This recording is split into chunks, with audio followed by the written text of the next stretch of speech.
Guys અત્યારે હું bike wash કરાવવા લઈને આવ્યો છું. બહુ ધૂળવાળી થઈ ગઈ છે તો થોડી વોશ કરાવી દઈએ.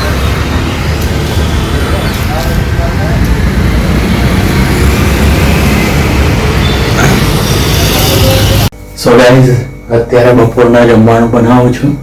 એમાં અત્યારે ખાલી બટાકા પૌવા જ બનાવું છું. ભીંડી સુધારી લીધી છે, બટાકા સમારી લીધા છે, સિંગ છે, પૌવા પલાળી દીધા છે અને તેલ ગરમ કરવા મૂકી દીધું છે.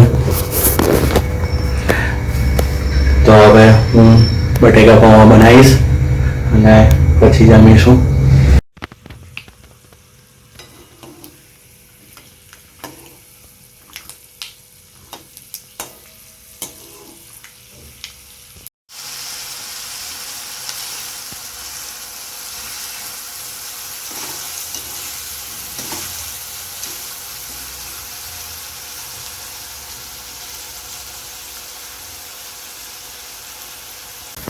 આમ તો એકચ્યુઅલી મને જમવાનું બનાવવાની મજા આવે છે.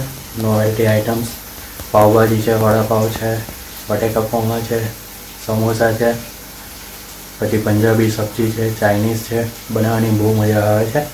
સો ગાઈઝ પૌવા રેડી થઈ ગયા છે બનીને.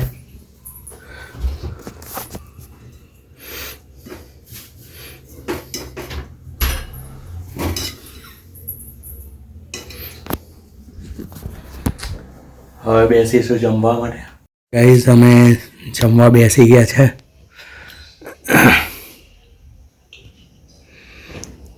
ये देखो, સાથે એક સિક્રેટ મસાલો છે જે પૌવામાં નાખવાનો છે. એનાથી ટેસ્ટ ઓર મજા આવશે. સો ગાઈઝ અત્યારે ઇસ્ત્રી કરવા લઈને બેઠો છું કપડાં. ઓફિસ જવાનું છે 6:30 તો ત્યાર પહેલાં થોડા કપડાં ઇસ્ત્રી કરી લો એટલે 2 દિવસ 3 દિવસ સુધી ચાલી જાય. સો ગાઈઝ મારો ઓફિસનો ટાઈમ થઈ ગયો છે. 6 વાગી ગયા છે તો હમણાં હું 6:20ની આસપાસ નીકળીશ. તો ત્યાં તો ઓફિસ પર મોબાઈલ એલાઉ નથી.